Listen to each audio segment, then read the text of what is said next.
एक नगर था अंधेर नगरी। वहां के राजा अक्सर उदास रहा करते थे।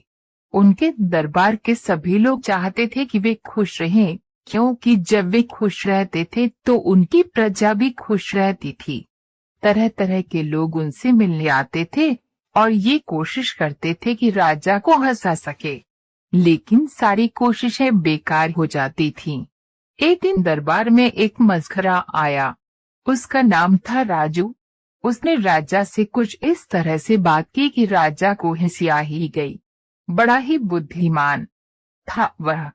किसी भी बात को मजाक में कह देना उसके लिए बहुत सरल काम था। राजा ने निश्चय किया कि वे राजू को अपने पास रखेंगे। राजू बड़े ही हंसमुख स्वभाव का व्यक्ति था। उसे कभी भी किसी ने दुखी नहीं देखा था, इसीलिए उसे देखकर सभी को बड़ा अच्छा लगता था। एक दिन राजा अपने दरबार में बैठे हुए थे।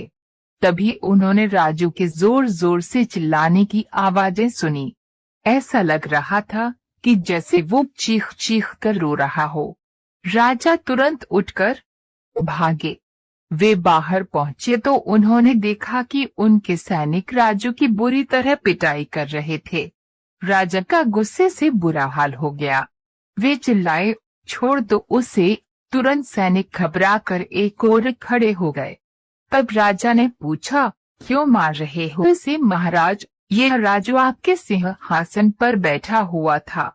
यह तो अच्छा हुआ हमने इसे देख लिया और बाहर ले आए, सैनिक बोले। राजा ने कहा, राजू पर हमें पूरा भरोसा है। यदि इसने ऐसा किया भी है तो हमारा अपमान करने के लिए नहीं किया होगा। तुम लोग जाओ। सैनिक चले गए, लेकिन राजू फिर भी जोर से रो रहा था। अब राजा को और भी गुस्सा आ गया। वे बोले, राजू अब क्यों रो रहे हो? तुम सही सलामत तो हो? तब राजू बोला, महाराज मैं अपने लिए नहीं आपके लिए रो रहा हूँ। हमारे लिए? राजा ने आश्चर्य से पूछा। जी महाराज, मैं एक बात सोच सोच कर बहुत ही दुखी हूँ। देखिए महाराज, इन सैनिकों ने मार मार कर मेरी क्या हालत कर दी है, जबकि मैं तो केवल कुछ पलों के लिए ही आपके सिंहासन पर बैठा था। और महाराज आप तो कितने वर्षों से इस सिंहासन पर बैठा करते हैं।